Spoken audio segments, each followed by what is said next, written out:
It's My Nerd World, and this week on Depeche Mode, the podcast, the fourth and final leg of the Memento Mori tour kicks off. We have reviews and your listener feedback this week. As always, if you want to support My Nerd World and you enjoy reading science fiction, pick up your copy of the EMBARK science fiction series, an exciting mix of Fast and Furious, Star Wars, Ready Player One, and the science fiction adventures of the 70s through the 90s with a dash of Depeche Mode references thrown in. Available at mynerdworld.net or amazon.com. Just search for EMBARK and Jon, Jon Justice.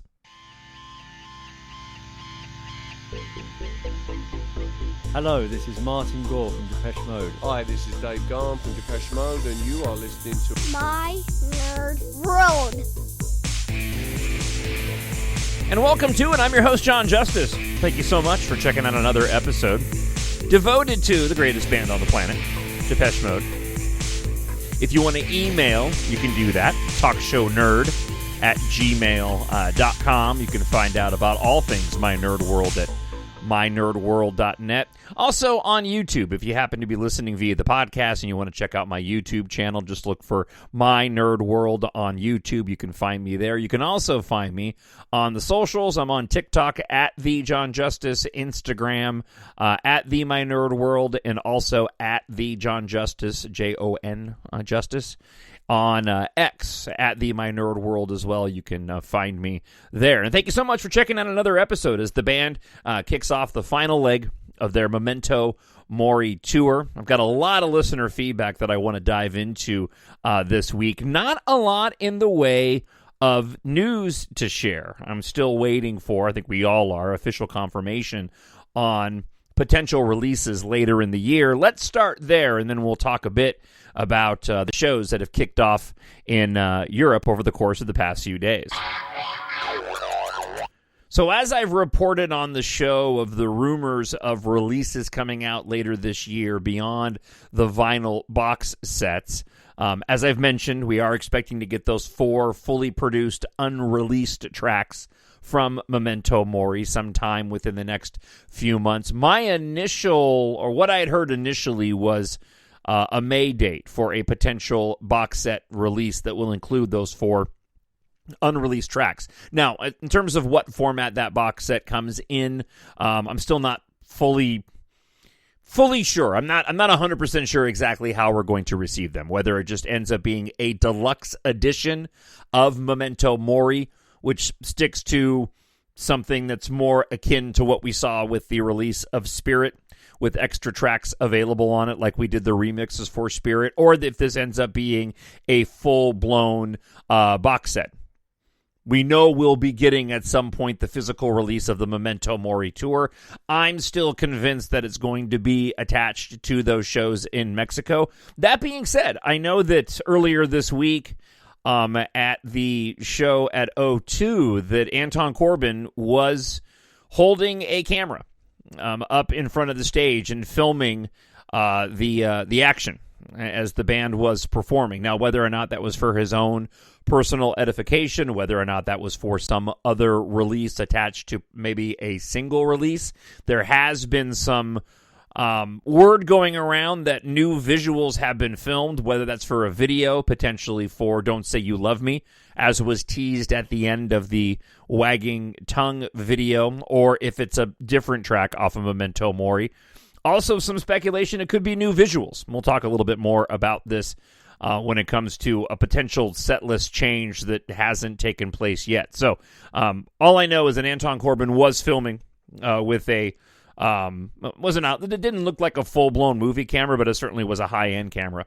The performance earlier this week during the first show that kicked off the fourth leg of the tour. So still new material to come out, maybe potentially additions to the tour itself, which will include new visuals, remains to be seen with some new tracks they might be performing. So a lot to be excited about for those that aren't in Europe, won't be seeing them on this fourth leg. Many of you have, and I'm looking forward to sharing the listener feedback from you that I have received. But the Memento Mori era clearly continues in 2024 And it looks like it's shaping up to be at least an exciting first half of this year as we get to the end of the tour in April into May, and then the potential of getting those 4 unreleased tracks in a box set or deluxe edition of Memento Mori.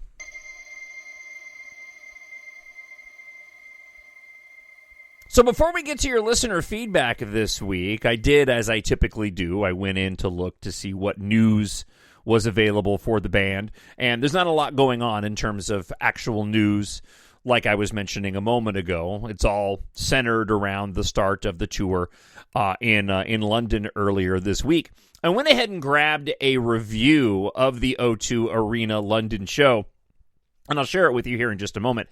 I had a laugh, though. I was online this morning, and I was on X looking at some of the photographs taken by those that had attended this show, had also attended the Birmingham show the other night. And I saw a post that ended up garnering quite a bit of attention. And it was about this review that I'm going to share with you. The title of the review, and this is why I gave the podcast the title that I did this week, Depeche Mode are locked into a dark and doomy groove. So I thought, this is interesting, and I enjoy reading reviews of the concert, so I figured, okay, I'll share this on the show before I do the listener feedback this week, in the absence of having any real news to share. What I saw on X, though, was quite a bit of criticism over the way that the headline was titled and some of what is said in the review. And this was coming from somebody who clearly lived in London. And I haven't talked about this much on the show, but it's been fairly well known, and the band has mentioned this in documentaries in the past, that they feel like they've never really gotten the proper credit that they deserved in England, in the UK. Early on in their career, they were passed off as a boy band, and it seems as if that the press in that area of the planet just never seemed to be able to lock on to what Depeche Mode was all about. The comment that I saw on X was something to the extent of lazy writing on behalf of the British press relating to Depeche Mode because they've never been able to pin them down to any one particular genre. A lot of the comments attached to that initial post were how they would prefer the band would be, and the show would be described as something more as euphoric or uplifting. And I certainly do understand that. I mean, it is a celebration. I have talked about this at length on the show, that Depeche Mode shows typically take on a very specific vibe, and certainly earlier in their career, when you go back to, say, World Violation, and definitely on the Songs of Faith and Devotion tour, there was a distinctive vibe surrounding that show.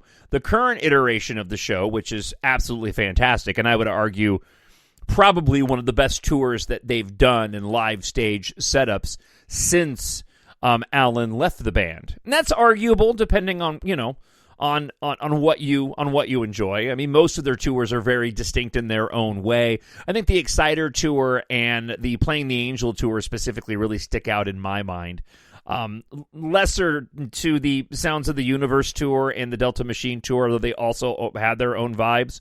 The Memento Mori tour, while attached to the promotion of an album that definitely has its own distinct vibe, the show in of itself is very uplifting. And their songs are typically more uplifting than people really give them credit for. And I think this all plays into the confusion the British press has had over the years. And I just thought it was interesting how much criticism that this particular review was getting and how annoyed fans of the band were. And not living overseas, not being in that area, and having not grown up with Depeche Mode, and the British press. I'm sure if I did over there, I would feel very similarly. I know here in the U.S., and especially living in Southern California and growing up in L.A. and Orange County here in Southern California, sort of the mecca of Depeche Mode here in the United States, while there was definitely that dark vibe attached to them, mostly surrounding, Black Celebration, right? It always was a celebration. It was always a party when it came to Depeche Mode. Let me go ahead and get into this review, though, because it is an interesting review, and I like sharing these. So, Dave Gahan was a charismatic frontman as the band played their murky songs at the O2 Arena in London. And again, I can see where the criticism is coming in. I don't think I would ever describe Depeche Mode songs as murky. Right? Dark, I'll give you. Doomy? Yeah, I'll give you that. But murky? I don't know. I guess it depends on your own personal definition of murky. You can go far with a voice like Dave Gahan's, even though you can't do much with it. The Depeche Mode singer is an imposing baritone who inhabits his limited vocal range as though master of all he surveys. Boy, this is really not a positive review, is it? I've only skimmed it. I like to do these fresh so you kind of get an instinctive reaction from me. His commanding presence had the British band gained more than 100 million record sales, but the lack of variation in his singing also restricts the mode to a certain mode. Okay, it's official. This review sucks, but I'm still going to have some fun with it. The opening number at the O2 Arena epitomized the style. A dismal clacking beat rang out from the murkily lit stage while the bass line rumbled in the depths. Momentary shards of melodic illumination emerged, only to be crushed by the song's heavy machinery. It was My Cosmos Is Mine, the first track from their latest album, Memento Mori. Gahan prowled on the stage in a sharply cut three-piece suit, intoning lyrics about being the ruler of his universe. He was joined by Martin Gore, his fellow survivor from the foursome who founded the band in Essex in 1980. Of the other two, Vince Clarke jumped ship soon afterwards to form Yazoo and then Erasure. Andrew Fletcher lasted the course until his death in 2022, just as the recording sessions for Memento Mori were about to begin. Its mortality-obsessed songs have been taken as a tribute to him, although were actually written before his sudden demise at age 60. Death is a common topic in Depeche Mode's music. It's funny because it went from critical to somewhat mundane. I found that rather odd in the way that the author of this article kind of shifted there, just to sort of basic facts. Anyway, as main songwriter, writer, and lyricist, Gore is the architect of the band's brooding sound. He played keyboards and a 1950s style wide-bodied Gretsch guitar. Peter Gordino also played keyboards, while Christian Eigner hammered away at the drum kit. The sound quality was impressive. Gore sounded a bit muffled when he sang lead on a pair of piano songs, but that was partly due to the shadow cast by Gahan's more resonant tone. The frontman might play second fiddle in the songwriting process, not always happily, but Gahan is very much Depeche Mode's leading man when the spotlights are on. He would flounce down a catwalk stage, jutting into the audience, spin, pause as though for his close-up, and then return to the rest of the band. The microphone stand was twirled like a dance partner or used as support for extravagant arched back poses, one arm raised towards the roof. Wearing a waistcoat, hair slicked back, he resembled Gordon Gekko doing Flashdance, a highly watchable mix of camp and virility in the Jagger mold. However, the music was less flamboyant, constrained by the singer's limited range. Songs had a dirgy aspect. My Favorite Stranger was the standout among the tracks from Memento Mori. A sinewy electro-rocker about doppelgangers. Black and white portraits of Andrew Fletcher as a young man were projected onto a big screen and marked with an M during World in My Eyes. The set ended with a pair of signature hits. One was the irrepressible synth-pop classic Just Can't Get Enough, a 1981 relic of Vince Clarke's brief tenure. The other was Personal Jesus, their magnificently gloomy electro stomper from 1989.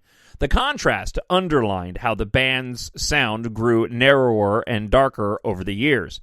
Depeche Mode found their groove and are locked into it. That is the reason for their indomitability. All right, so I can see why that review got some criticism. It seemed like whoever wrote it was attempting to be clever and then failed miserably and wasn't all that impressed with what they saw. So, hey, at least at a bare minimum, I hope you got a laugh out of it. One thing I'll say about this era of Depeche Mode we've currently been living in, and perhaps I'm being unfair and I am biased of the moment and what these past 2 years have brought in terms of my Depeche Mode fandom. However, this era of Depeche Mode, while we are so late in the game as it relates to the age of this band and how long they've been around and how long so many of us listening to the show, you and me, speaking to the older crowd here, have been fans of this band.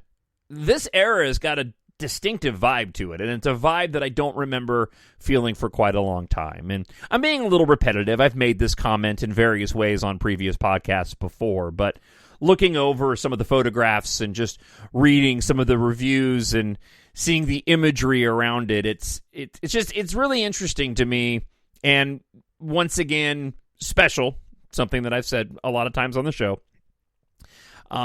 How special it is in this moment in time that after all these years, Depeche Mode is still able to craft this vibe, this level of fandom, and still be able to deliver the goods, if you will. I mean, how many bands in the world can go and say that? And I actually think that we have a listener feedback that also expresses that point. So, before we get to your listener feedback, as always, if you want to email talkshownerd@gmail.com, or if you happen to be listening on YouTube, make sure you like and subscribe. Hit the alarm button there, the bell, so you always know when something new pops up on my Nerd World on YouTube. All right, let's get to your comments this week. First off, we hear from Jason. We're also going to hear from Amy, both of whom were able to attend a couple of these shows. Hi, John. It's the day after the Birmingham show, and wow, what a night.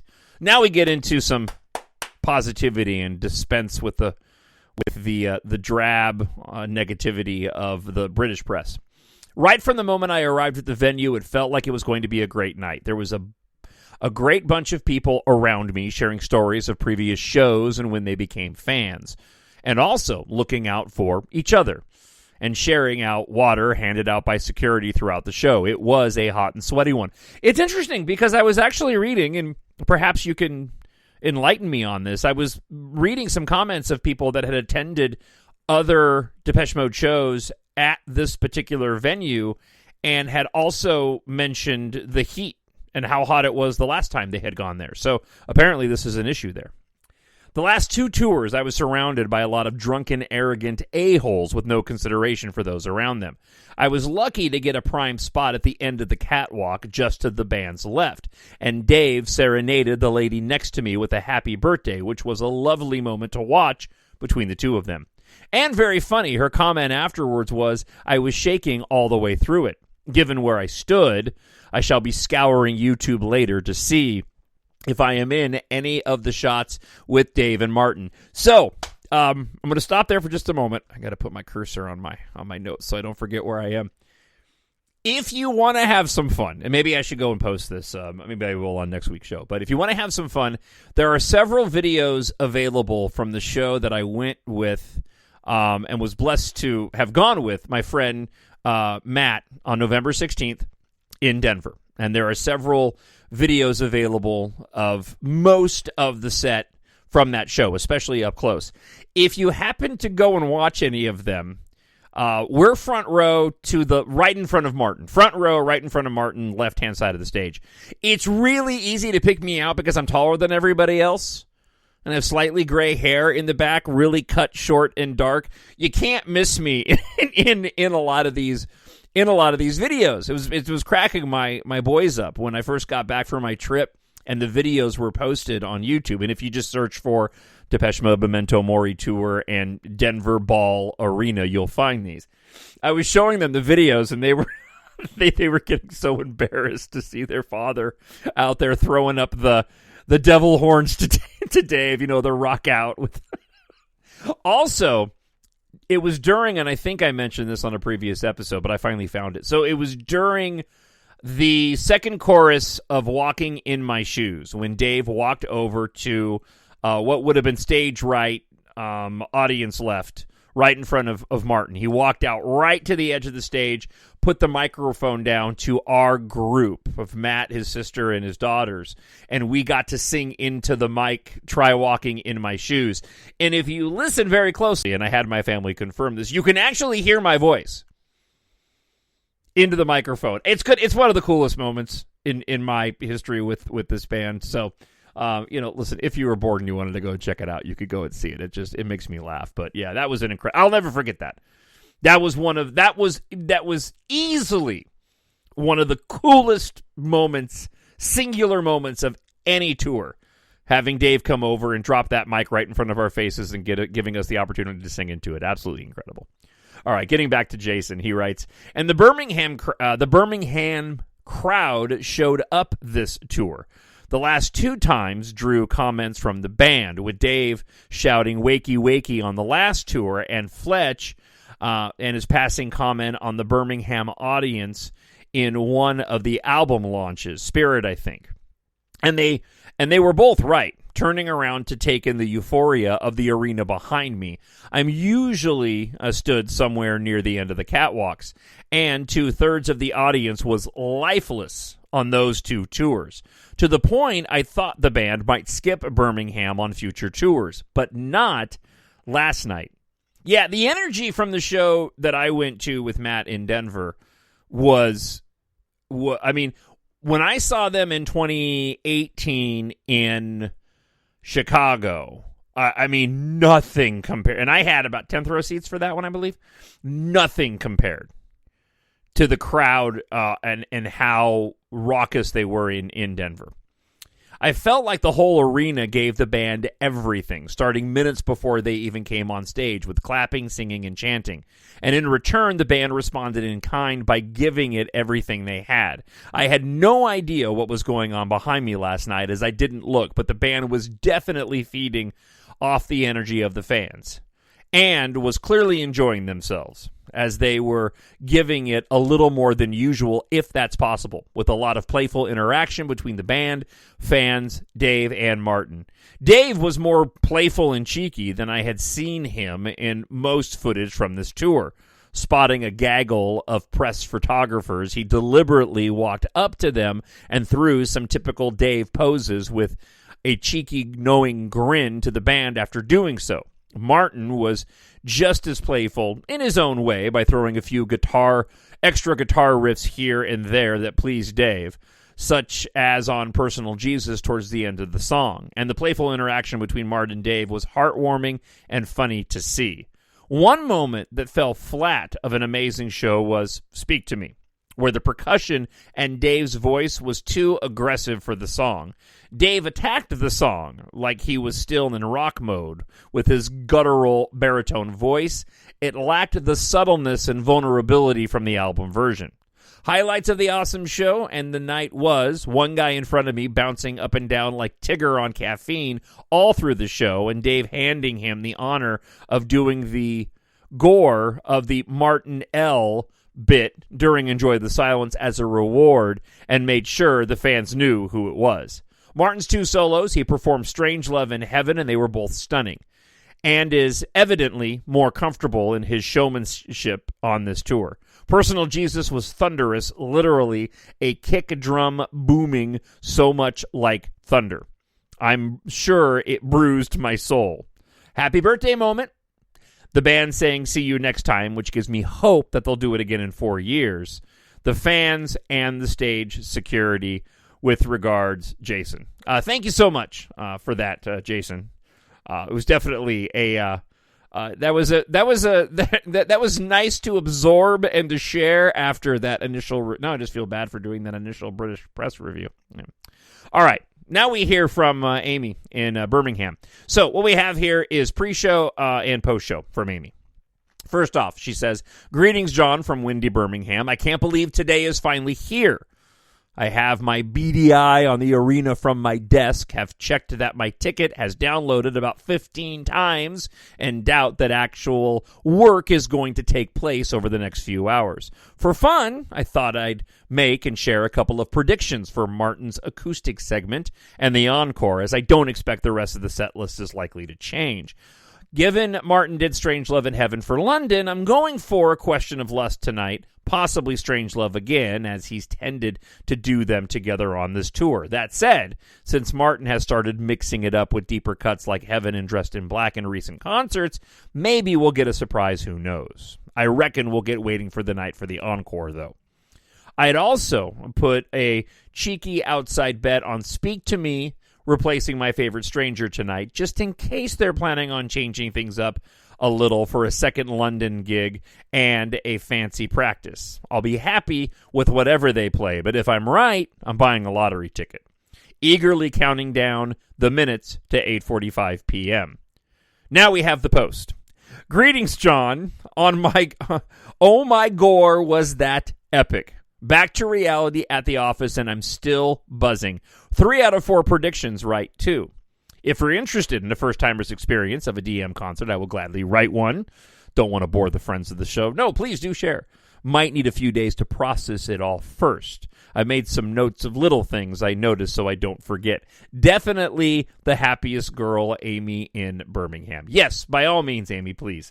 If you would like to take the time, and certainly don't feel like you have to, I hope that you would share your thoughts from the show. All right, let's get to more listener feedback. And from Philip. Thank you so much, first off, to everybody who writes in. You are all friends of the show. Philip writes this. Philip Finch from Leeds, UK here. Loving the podcast. Thank you. I've been listening to your show every week now for about a year. During the last year, I've also found time to go back and listen to some of your earlier podcasts, particularly enjoying your retrospective thoughts on the complete set of albums by DM. With the exceptional Memento Mori album still sounding fresh almost a year from its release, together with an incredible tour and the band in amazing form, your podcasts provide a weekly welcome weekly check-in, a point for us fans around the world. Thank you so much for that. I really do appreciate it. I had the pleasure of seeing the London performance last summer at Twickenham Stadium with my brother David. We are now getting equally excited about heading out to see the boys again when they play Manchester as part of the final European leg next week. The tour resumed yesterday evening at the time of this writing, with the first of 2 shows at the O2 Arena in London, a fantastic venue nestled on the south bank of the River Thames. Like you and many other fans of the show, I had been hoping for a slight change in the set, perhaps an addition or two from Memento Mori, such as Before We Drown or People Are Good, or even the introduction of something slightly more left field from the 80s. As an example, there exists a wonderful version of the 1983 Construction Time Again, Love in Itself, known as the Lounge version. He added a link to it. I had not heard the Lounge version of Love in Itself probably since I got the import going back to the late 80s when I started collecting as much Depeche Mode as I could when I initially discovered the band. Because I didn't think at first that I had heard it. And like I said, Philip included a link, and I went and gave it a listen, and I'm like, oh my gosh. It was like I was teleported back to when I was 14, 15 years old. And hearing that for the first time and thinking how odd at that age that they would do this bizarre version of Love in Itself. It is a stripped-down, back, piano-led rendition of the song performed by the band, which would work beautifully when Martin and Peter do their mid-show piano section. But I had to admit that my hopes of such changes were pretty limited, and lo and behold, the track listing for the first London show was pretty much unchanged. If anything, the 2 Martin-led piano tracks, Heaven and Strangelove, both of which have already been performed on the tour, felt somewhat underwhelming. I love the original Strangelove, but I'm less of a fan of the softer piano-led version. And Heaven was always a slightly disappointing track in both its album version and live. However, I'm not complaining at all. It's Depeche Mode. Still releasing brilliant music and delivering an amazing live show on a scale and length of a tour that many bands, even much younger bands, might balk at. They are actually delivering a fan-focused show and giving us lots of what we want. And the structure and shape of the complete show does work really well. So, why change if it's working? I think when it comes to playing tracks like Heaven, this is the band choosing to play specific songs that they really want to perform. After all these years, I think they have more than earned their right to do exactly that. So anyway, huge excitement about Manchester. Myself and my brother David and our friends Emma and Elizabeth have all early bird tickets and attend on getting right to the front, as we have managed to do so the last few tours in Manchester. The atmosphere in Manchester is always electric, with a very up-for-it crowd. If any listeners are going to the show, come and find us in the front row. Looking forward to sharing our thoughts on DM in 2024, and thank you for the podcast. Best of wishes to everybody listening, Philip. Yeah, Manchester holds a special place in my heart because that's the only time outside of America that I've ever seen Depeche Mode play. I traveled there in 1998 with my then girlfriend, and we went to the Manchester show. 9X Arena, I think is what it is. I don't remember correctly. I would go and pull out my ticket stub, but I don't want to get up. But yeah, on the singles tour, I remember that. I remember that night quite fondly, and an amazing tour, by the way. I really wish that we would have gotten a physical release of that tour. I really enjoyed that tour. I know that there's the MTV, and I think it's an abbreviated set, or at least the show itself is cut. They didn't show the entire show, but I believe it was the one in Cologne, Germany, that they showed on MTV that's still available. It's pretty decent quality. Dave on the singles tour was a pretty unique Dave. You know, we were getting back to sort of the old typical Dave, and he was kind of leaning into the suits a little bit, but he'd shed the long hair, gone back to his short hair, had come off of his drug addiction. He was now sober, and getting back into the groove of things. That was a fun Dave. Thank you to everybody for writing in. Quick side note before I get to the next listener feedback. So last night, which would have been the Birmingham show, as I did for the London show, I was online because here in America, obviously, it's earlier than it is over in London, and I was keeping track of what the set list was. Somebody had changed a website where you can go and get the set list after the show was over. People were still clearly leaving the venue, so we hadn't received an official set list yet, and the relay that typically takes place on the Depeche-Mode home website wasn't as updated as it usually is on that show's thread. Somebody had posted the set list that had included Behind the Wheel, Before We Drown, and Free Love. So there was a lot of chatter on X for about a half hour that they had done those songs. Now, there was a video that was leaked. Somebody was backstage for the sound check, and they recorded what sounded very much like the drum cadence for Before We Drown. And I believe that there was some word that they had I know that they had rehearsed Before We Drown during rehearsals for this tour, but there was also some word that they had rehearsed Before We Drown for the soundtrack at the O2 show. So for about a half hour, I was texting with Matt that, oh my gosh, they did Free Love instead of Condemnation or Waiting for the Night. Was it a full version? And they also did Before We Drown and Behind the Wheel. And then lo and behold, it was online shenanigans, and none of that ended up happening, you know. Wah wah. Ended up being this similar set list. So why would somebody go and do that, by the way? I never understood that kind of trolling. I don't get it. Like, so clearly that's a fan that did that. They decided to post that there was a set list change. So they just wanted to get a rise out of people. I just don't. For somebody, me specifically, who's a talk show host and kind of gets paid to get a rise out of people, I don't do it that way. I never really understood that. So, all right, let's get to the next listener feedback. Danielle Monet writes this: "It's been a while. I hope you had a great holiday season. I did. I took on the challenge to listen to Black Celebration that Matt had suggested last week in its entirety and in order, which I hadn't done in a while. I usually listen to my DM playlist, which has all the albums, and enjoy the randomness of shuffle play.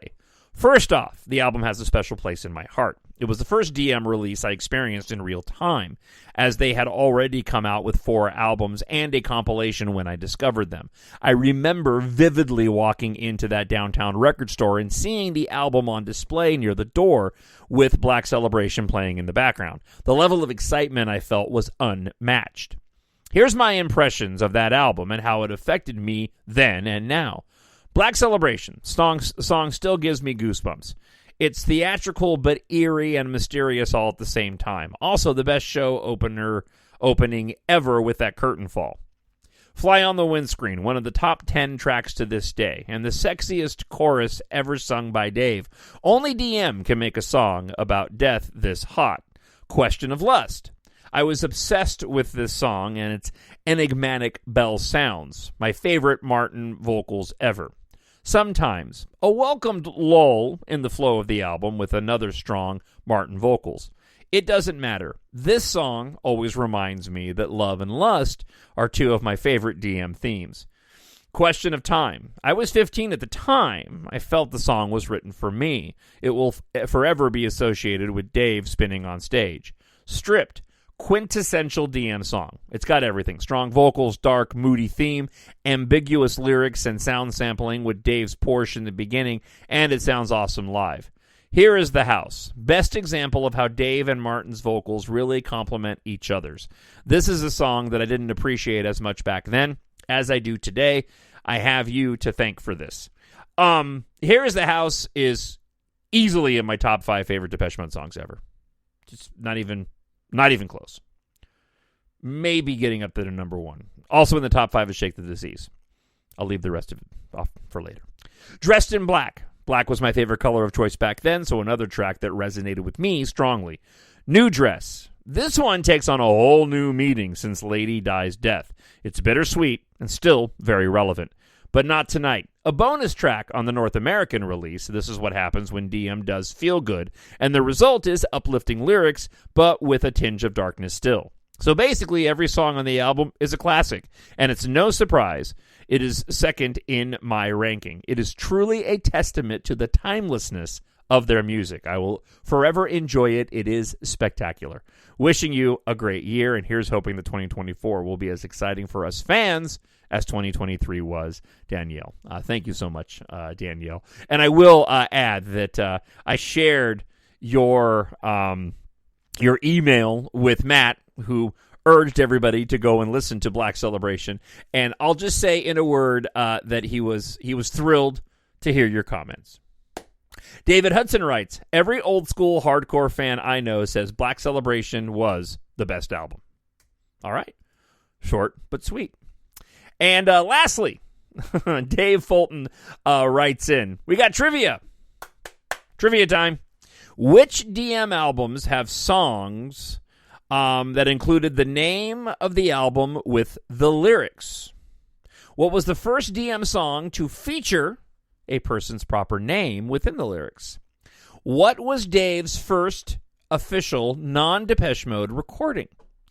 What Vince Clarke song was offered to and rejected by DM when he departed the band? Your answers? Which DM songs have songs that included the name of the album in the song? Construction Time Again, Pipeline. Some Great Reward, Lie to Me. Black Celebration, pretty sure. Playing the Angel, The Darkest Star. Okay.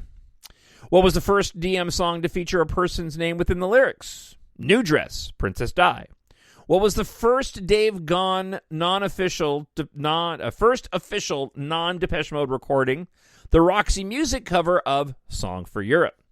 And what Vince Clarke song was offered to and rejected by DM when he departed the band? That was Only You, which was, of course, a big hit for Yaz. Perhaps fittingly, since DM went with See You for their first post-Clarke single. There was another one I had for Clarke and DM that used to be a more interesting question in my head, but it seems a little lame now. So as a bonus, Erasure and DM have a song title in common. What is it? Oh, he didn't give me the answer. Did I get rid of it? You can answer for me when you answer listener feedback. I'm fascinated to know how Depeche Mode would have done if they had recorded Only You. I love that song. That Only You is outside of Depeche Mode songs. Probably in my top 10 favorites. I'll go top 15. Top 15 favorite songs ever, not Depeche Mode. So that would have been fascinating to see exactly what that would have sounded like had Depeche Mode gone and done that song. By the way, I won't leave you hanging, right? Erasure and DM have a song title in common. They actually have a couple. So Sometimes, they both have a song called Sometimes. Home and Ship of Fools and Fools, if you want to kind of get deeper into it. But there's your answer. David says, cheers for now. Thank you, David. I appreciate it. And that wraps up the show for this week. As always, thank you so much for taking time out to listen. For you longtime listeners of the show, I'll let you go. But I appreciate you listening as always. Be sure to email me, talkshownerd@gmail.com. If you are a new listener to Depeche Mode, the podcast, I hope that you will take a moment and check out my science fiction series, EMBARK. If you're a reader and you like science fiction, it's how you can support my nerd world. 7 books in all in the series. Treat yourself, a friend, or a family member with science fiction set in the future where air and space flight culture has replaced car culture. It is inspired in part by Depeche Mode. Depeche Mode plays a large part in the underlying themes of the story. The main character himself is a massive Depeche Mode fan at a time when the music of the 80s through the 2000s is nostalgic and popular among the characters of the story set in 2172. They do feature some references to Depeche Mode, both direct and indirect, while telling an exciting science fiction space opera story. The description for Book 1 is as follows. Taft has found something, and humanity won't survive without it.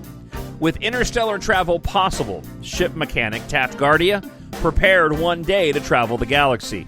But when an industrial accident inside a D-Corp civilian and military spacecraft factory sets off an apocalyptic chain of events, exploring the stars becomes a matter of survival. As the global evacuation begins, the ruthless Sin Argum of D-Corp threatens to destroy every vessel not loyal to his regime. Meanwhile, fellow pilot Keitha Morrow suddenly receives a cryptic message from her father, an aerospace engineer who died 1 year earlier. When Taft and Keitha discover what may be the key to saving Earth's evacuees, they become unwittingly tied to the catastrophe and must solve the mystery of her father's past before it's too late. If you like your science fiction to be epic, filled with romance and action, EMBARK is perfect for you. It is written for adults, but it's great for ages 11 plus in terms of content, no language, and no over-the-top violence by any stretch. Pick up EMBARK Book 1 today, available in ebook, Kindle Unlimited, hardcover, paperback, and audiobook. You can also purchase hardcover and paperback versions of all 7 books in the series by emailing me, talkshownerd@gmail.com. I'll leave an autograph for you. And typically I toss something special in with it. I got a lot of EMBARK extra tchotchke things that I like to throw in for people that purchase the paperbacks and hardcovers. They're also on Amazon.com, or you can go to mynerdworld.net and check out the books there as well. Thank you so much for spending time with the show this week. I hope wherever you are happy, you are healthy, you are safe, and I'll talk to you again next week. Bye. Hello, this is Martin Gore from Depeche Mode. Hi, this is Gahan from Depeche Mode, and you are